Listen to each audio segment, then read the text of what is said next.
வெள்ளை வெள்ளையர்னு எப்படி சாஃப்டான இட்லி எதில் செஞ்சேன் அப்படிங்கிறது நீங்கள் சொன்னால் நம்ப மாட்டீங்க.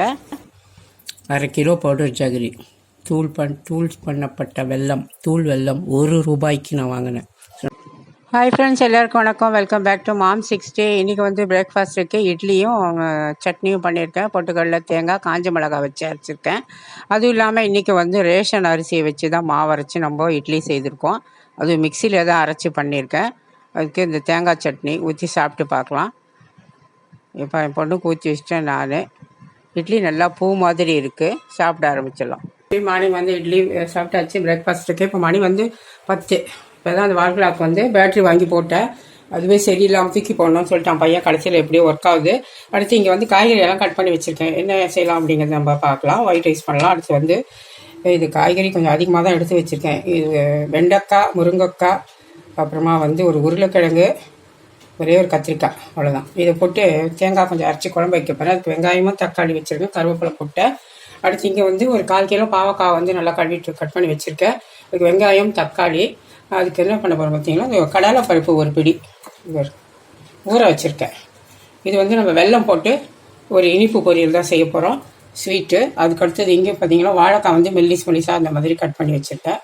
இது வந்து ஃப்ரை பண்ணிக்கலாம். இது வந்து மிளகாத்தூள் தீர்ந்து போச்சு, கொட்டி வச்சிடலாம். ஒன்று ஒரு டைம் தீரும். அடுத்து தனியா பவுடரையும் கொட்டிடலாம் ஒரே டைமு. அப்புறம் அது ஒரு முறை தீர்ந்துட்டோம். சமைச்சிட்டே இருக்கும்போது கஷ்டமாக இருக்கும். அடுத்து இங்கே குக்கர் போட்டிருக்க சின்னது. இந்த ஊற வச்சுருக்க கடலைப்பருப்பு இருக்கு இல்லையா, அதை சேர்த்துடலாம்.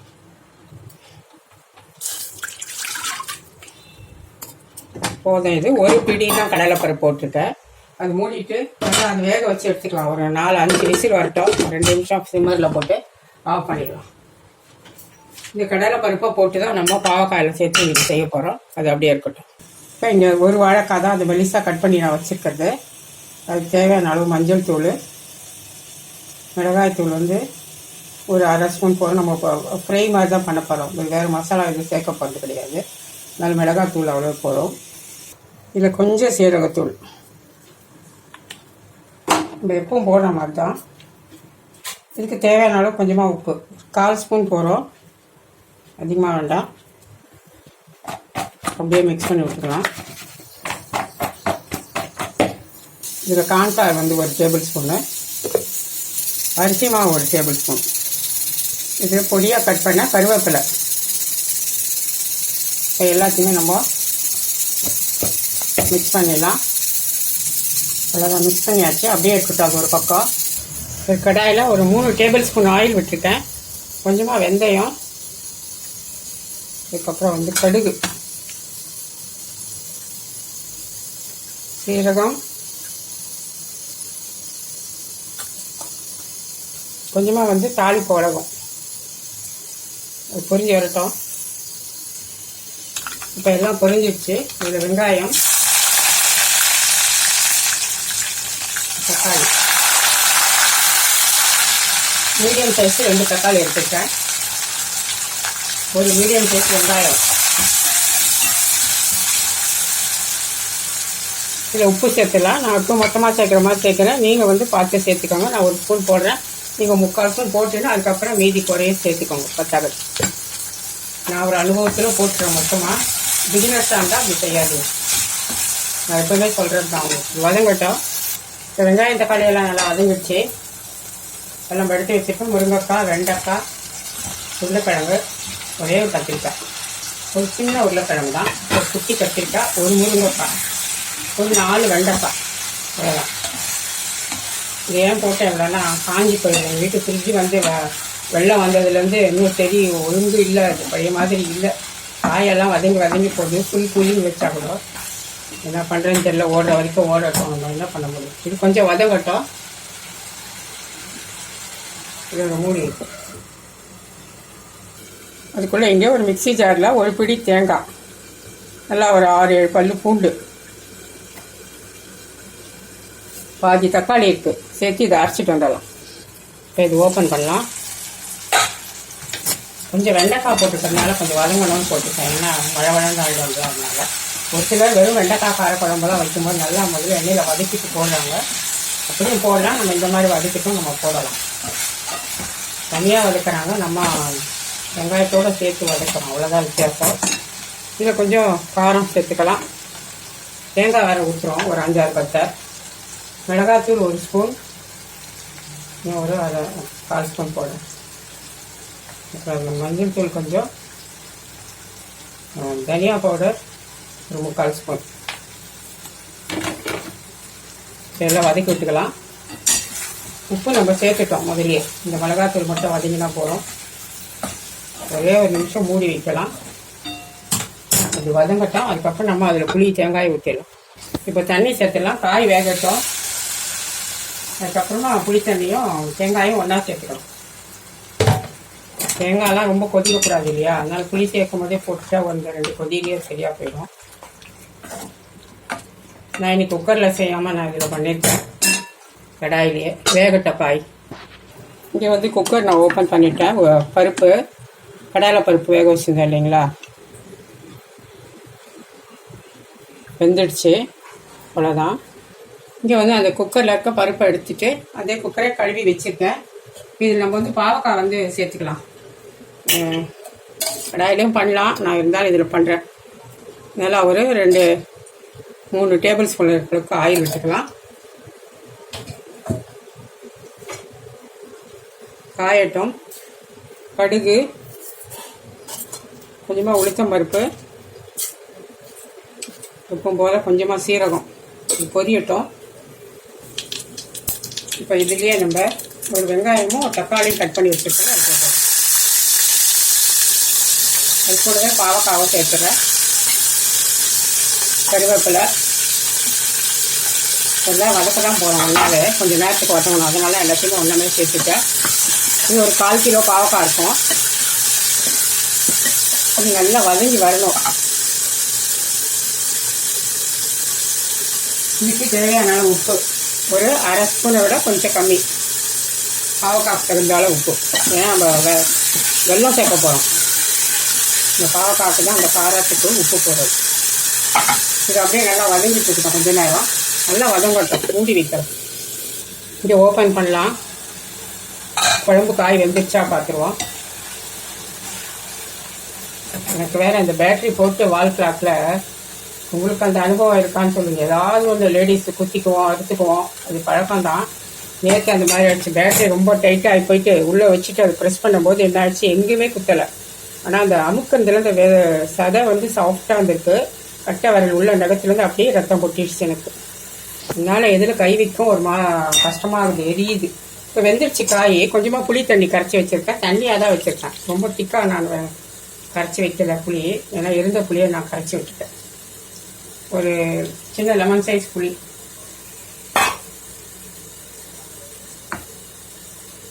இது ஒரு கொதி வரட்டும், நம்ம தேங்காய் அரைச்சி வச்சுருக்கோம், சேர்த்துடும். இப்போ புளி தண்ணி நல்லா கொதிச்சிடுச்சு. இப்போது நம்ம அரைச்சி வச்சுருக்க தேங்காய் பேஸ்ட்டு ஊற்றிடலாம்.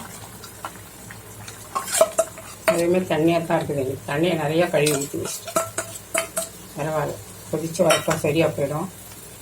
தேங்காய் ஊற்றி ஒரு 2 நிமிஷம் கொதிச்சா போதும், நம்ம ஆஃப் பண்ணிக்கலாம். அது வரைக்கும் கொஞ்சம் மூடி வைக்கலாம். இங்கே வந்து பாவக்காய் திறந்து பார்க்கலாம். இவ்வளோ நேரம் ஒரு 3 முறை நான் மிக்ஸ் பண்ணி விட்டேன். இந்த எண்ணெயிலே அந்த பாவக்காய் நல்லா வெந்துடணும். நம்ம வெறுமே உப்பு தான் சேர்த்துருக்கோம், வேறு எதுவுமே சேர்க்கலை. இதிலே நல்லா வெந்துடுச்சு பாவக்காய். ஏன்னா அதுக்கப்புறம் வெல்லம் போட்டால் வேகாது நம்மளுக்கு, அதுக்காக தான். முதலே வந்து அந்த பாவக்காய் நல்லா வெந்துடணும் எண்ணெயில். கொஞ்சமாக மஞ்சள் தூள், மிளகாத்தூள் வந்து ஒரு 1/2 ஸ்பூன், பாவக்காய் கசப்பு இல்லையா அதுக்காக. கொஞ்சம் தனியா பவுடர், இதையும் வதக்கிட்டு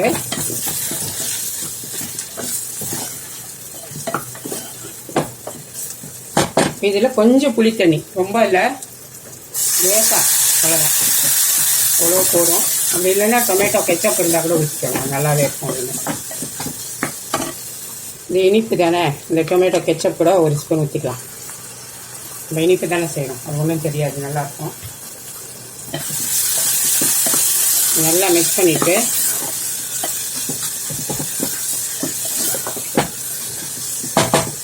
இதில் நம்ம எடுத்து வச்சுருக்க வேக வச்சு வச்சுருக்க கடலைப்பருப்பு அதை சேர்த்து விட்டுடலாம்.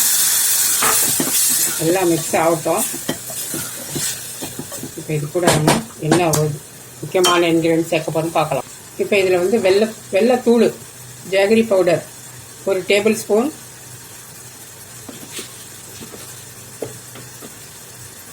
இன்னும் 1 டேபிள் ஸ்பூன், அதாவது கட்டியாக நம்ம எடுக்கிற மாதிரி இருந்தால் அவ்வளோ பெரிய கட்டின்னு வச்சுக்கோங்களேன். ஒரு 50 கிராம் வெல்லம் இருக்க மாதிரி சேர்த்துக்கோங்க. அவ்வளோதான், எல்லாம் மிக்ஸ் ஆகிடுச்சு. இப்போ நீங்கள் இப்படியே வச்சாலும் வைக்கலாம், அப்படின்னா குக்கரை மூடி போட்டு ஒரு விசில் வச்சு எடுத்துக்கலாம். குக்கரில் வைக்கணும் அடி பிடிச்சிரும், கொஞ்சம் தண்ணி, ஏன்னா வெல்லம் தண்ணி விட்டு வர, இருந்தாலும் வெல்லம் வந்து அடி பிடிக்கும், அதுக்காக ஒரே ஒரு ஸ்பூன் விட்டுருக்கேன். இதை அப்படியே மூடிட்டு ஒரு 2 விசில் வச்சு எடுத்துக்கலாம். இங்கே வந்து குழம்பு நல்லா கொச்சி ரெடி ஆகிடுச்சு. ஸ்டவ் ஆஃப் பண்ணிக்கிறேன். நான் கருவேப்பிலை எல்லாம் முன்னாடியே போட்டு விட்டுட்டேன். ஏன் நான் கடைசியிலலாம் போடுறது இல்லை பார்த்தீங்களா, ஜூஸ் இறங்கட்டோன்ட்டு. நம்ம ஷோக்கு போட்டோன்னு வச்சுக்கோங்களேன், டெக்கரேஷனுக்கு அந்த அளவுக்கு அதுக்குள்ள எசன்ஸ் இறங்க ஆரம்பிக்கலாம். குழம்பு வந்து பவுலுக்கு மாற்றிடலாம். இங்கே நம்மளோட குழம்பு ரெடி ஆகிடுச்சு. இப்போ பார்த்தீங்களா, நம்ம ஓப்பன் பண்ணிட்டேன் குக்கரை. இப்போ தான் பாருங்கள், எல்லாம் வெந்து எப்படி ஆயிடுச்சு பாருங்கள். கடலைப்பருப்பு, நம்ம போட்ட வெல்லம் எல்லாமே கரைஞ்சி ஸ்டவ்வை நான் நிறுத்திட்டேன். இப்படி தான் மாங்காய் பச்சடி மாதிரி இருக்கும். இன்னும் கூட வெல்லம் வேணா கூட நீங்கள் சேர்த்துக்கோங்க. நான் ஒரு 50 கிராம் போட்டுக்கிறேன். நீங்கள் வேணா ஒரு 100 கிராம் அளவுக்கு கூட 75 கிராம் போட்டுக்கோங்க. அவ்வளோதான், நம்ம ரெடி ஆகிடுச்சு. பாவக்காய், கடலைப்பருப்பு, இனிப்பு பொரியல். அடுத்து இதே ஒரு பவுல் மாற்றிடலாம். அடுத்து இங்கே வந்து ஒரு கடாயில் எண்ணெய் போட்டிருக்கேன். இப்போ வாழைக்காய் இது பண்ணி வச்சுருக்கோம் இல்லைங்களா, அதை வந்து ஒன்று ஒன்றா போட்டுக்கலாம். நான் அதை சொல்லியிருக்கேன், வாழைக்காய் ஒரு மாதிரி வறுவல் பண்ணுவோம், அதில் இது ஒரு வகை. இப்போ போட்டுடலாம். எண்ணெயெல்லாம் சாப்பிடக்கூடாது கடைசியில் எண்ணெயெல்லாம் பொறிக்க வேண்டியதாது. அந்த மாதிரி ஆயிடுச்சு. எல்லாம் ஒரு 15-10 வருஷத்துக்கு முன்னாடிலாம் இந்த மாதிரி எண்ணெயெல்லாம் அதிகமாக நான் பொறிச்சு செய்ய மாட்டேன். இப்போ தான் வயசாக பசங்களுக்கும் வயசாகுது, எனக்கும் வயசாகுது, அதனால் எண்ணெயில் பொறிக்கிற மாதிரி ஆயிடுச்சு. இப்போ பாவக்காய் கடலைப்பருப்பு பொரியல் டிஃபன் பாக்ஸில் மாற்றிட்டேன். ஏன்னா இது ஒரே நாள் சாப்பிட நான் மட்டும்தான். ஃப்ரிட்ஜில் எடுத்து வச்சுட்டா டைட்டாக முடிச்சு 2-3 நாளைக்கு சாப்பிட்லாம். இப்போ வாழைக்காய் செவந்துடுச்சு, எடுத்துடலாம். மீடியமாக ஃப்ளேம் வச்சு வச்சிங்கன்னா தான் வாழைக்காய் வந்து வேகும். ஏன்னா பச்சையாக தான் நம்ம சேர்த்துருக்கோம். அதே மாதிரி எல்லாத்தையுமே நம்ம போட்டு எடுத்துக்கலாம். நான் ஒரு வாழைக்காய் தான் போட்டேன், போதும். சாப்பிடுவாங்க இந்த மாதிரிலாம் இருந்தால் போதும். என் பொண்ணெல்லாம் பார்த்தீங்கன்னா இதே ஸ்நாக்ஸ் மாதிரி சாப்பிடாம சாப்பாட்டுக்கு பதிலே சாப்பிட்டுப்போம். பெரியவ தான், ஆனால் அப்படிதான் செய்வாங்க.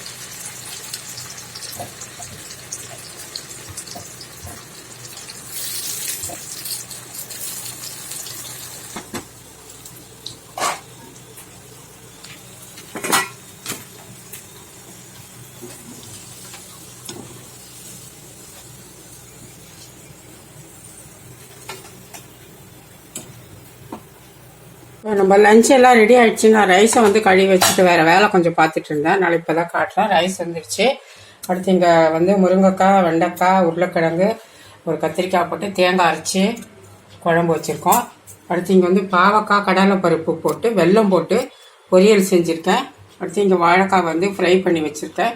இங்கே மாம்பழம் எப்பவும் போல், தயிர் கொஞ்சம் இருக்குது. இப்போ தான் மோர் குடித்தேன். இதான் நம்ம இன்னையோட லஞ்சு. இப்போ வந்து சப்பாத்தி எல்லாம் சுட்டு வச்சுட்டேன். அடுத்து டின்னர் பாக்ஸுக்கு கட்டிக்கலாம். எப்பவும் போல் ஒரு 3 சப்பாத்தி, கூட வந்து வாழைக்காய் கொஞ்சம் பிடிக்கும் அவனுக்கு. வாழைக்காய் வறுவல் ஒரு 4 பீஸ் வச்சிடலாம்.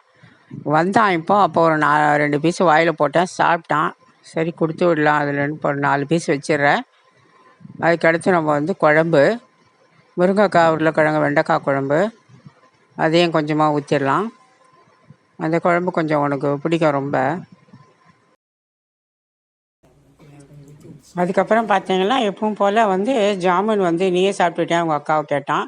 காலையில் சாப்பிட்டு போனால் திரும்பியும் வந்து கொடுன்னு கேட்டான் 1 மணிக்கு. சரி டின்னர் பாக்ஸ்க்கு வச்சு விட்றேன், ஒரு 4 வச்சுட்டேன். அடுத்து என் பொண்ணுக்கு சப்பாத்தியும் வாழைக்காவும், குழம்புல இருக்க காயெல்லாம் வேண்டாம் குப்பை, வெறும் உருளைக்கிழங்கு மட்டும் போட்டு குழம்பு ஊற்றி வச்சுட்டேன். ஒரு சப்பாத்தி தான் இப்போது லஞ்சுக்கு அதுதான் அவள் எடுப்பா. அடுத்து நம்ம பிளேட்டில் சாப்பாடு எடுத்து வச்சுட்டேன். வித்தியாசமாக கொஞ்சம் இந்த மாதிரி வச்சுருக்கேன். நடுவில் வந்து குழம்பு ஊற்றிருக்கேன். அடுத்து வந்து இங்கே வாழைக்காய் வறுவல் வச்சாச்சு. மாம்பழம் கொட்டை எப்பவும் போல், பாவக்காய் வந்து இனிப்பு, அதாவது பாவக்காய் பச்சடி, தயிர். சாப்பிட்டு பார்க்கலாம் எப்படி இருக்குன்னு. தயிர் எடுத்து ஒரு பக்கம் வச்சுட்டு இந்த பக்கம் வாழைக்காய்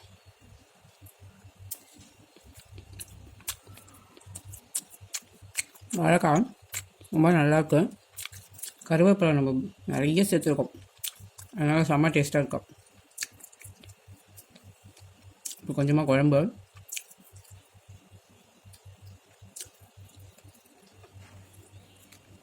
பேசி சாப்பிட்டாக்கலாம்.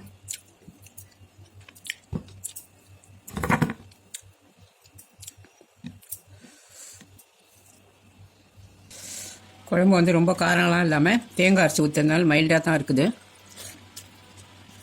ஆனால் எனக்கு தான் பார்த்தீங்கன்னா விரல் வந்து எரியுது.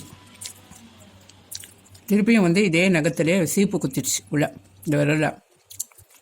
ஒரு பழமொழி எந்த காலம் சொல்லியிருப்பாங்க, பட்டை காலிலே படணும். இதை மறந்துட்டாங்க போல். பட்டை கையிலே பட்டிருக்கு, திருப்பி அதே விரலே திரும்ப அடிபட்டுச்சு. இன்னும் போன மச்சான் திரும்பின கதையாக திரும்ப வலிக்குது. இப்போ நம்ம வந்து பாவக்காய் கடலைப்பருப்பு பொரியல் சொல்கிறலாம், பச்சடியும் கூட நம்ம இது பேர் வச்சுக்கலாம். சாப்பிட்டு பார்க்கலாம்.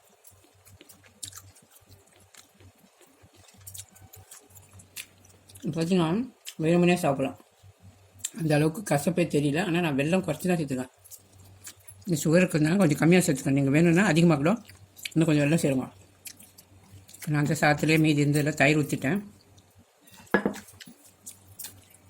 தயிர் சாதத்துக்கு இந்த வாழைக்காய் சாப்பிட்டு பார்க்கலாம்.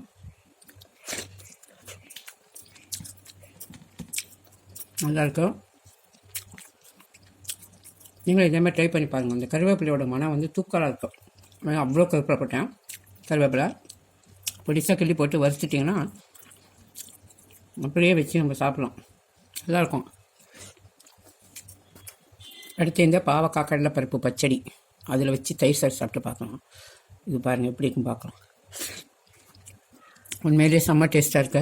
இந்த கடலைப்பருப்பெல்லாம் பாருங்கள் நல்லா வெந்து, அது ஒரு வித்தியாசமாக நிறைய பேர் தெரியுமா தெரியாது இந்த மாதிரி ஒரு பொரியல் செய்கிறது. செஞ்சு பாருங்கள், கண்டிப்பாக விரும்பி சாப்பிடுவோங்க. அதாவது பாவக்காய் பிடிக்காதவங்க, கசப்பு இருக்கும்னு நினைக்கிறவங்க கூட இந்த மாதிரி செஞ்சு கொடுத்து பாருங்கள், கண்டிப்பாக சாப்பிடுவாங்க. ரொம்ப நல்லா இருக்குது, சாப்பிட்டுறேன். அதுவும் இல்லாமல் நம்ம வந்து பவுடர் ஜாகரி சேர்த்துருந்தோம் இந்த பாவக்காய் பொரியலுக்கு. நீங்கள் மண்டை வெல்லம் மாதிரி சேர்த்திங்கன்னா இனிப்பு கொஞ்சம் அதிகமாக இருக்கும் நினைக்கிறேன். கொஞ்சம் கம்மியாக தான் இருக்குது. அது பவுடர் பண்ணப்போ என்ன மிக்ஸ் பண்ணுவாங்களா எனக்கு தெரியல. அதனால் கொஞ்சம் இனிப்பு கம்மியாக தாங்க. நீங்கள் மண்டை வெல்லம் போட்டு பாருங்கள், கரெக்டாக தான் நீங்கள் அந்த அளவுக்கு போட்டுக்கோங்க. பவுடர் ஜாகரியை பற்றி ஒரு விஷயம் சொல்லணும். 1/2 கிலோ பவுடர் ஜாகரி தூள் பண்ணப்பட்ட வெல்லம், தூள் வெல்லம் 1 ரூபாய்க்கு நான் வாங்கினேன். சொன்னால் நம்புவீங்களா? ஆன்லைனில் 1 ரூபாய்க்கு தான் அது கொடுத்தாங்க எனக்கு 1/2 கிலோ வெல்லம். அதை தான் நான் இப்போ யூஸ் பண்ணிட்டுருக்கேன். முக்கியமாக இல்லை, மண்ணு கல் எல்லாம் கிடையாது, தாராளமாக நம்ம அப்படியே சேர்த்துக்கலாம்.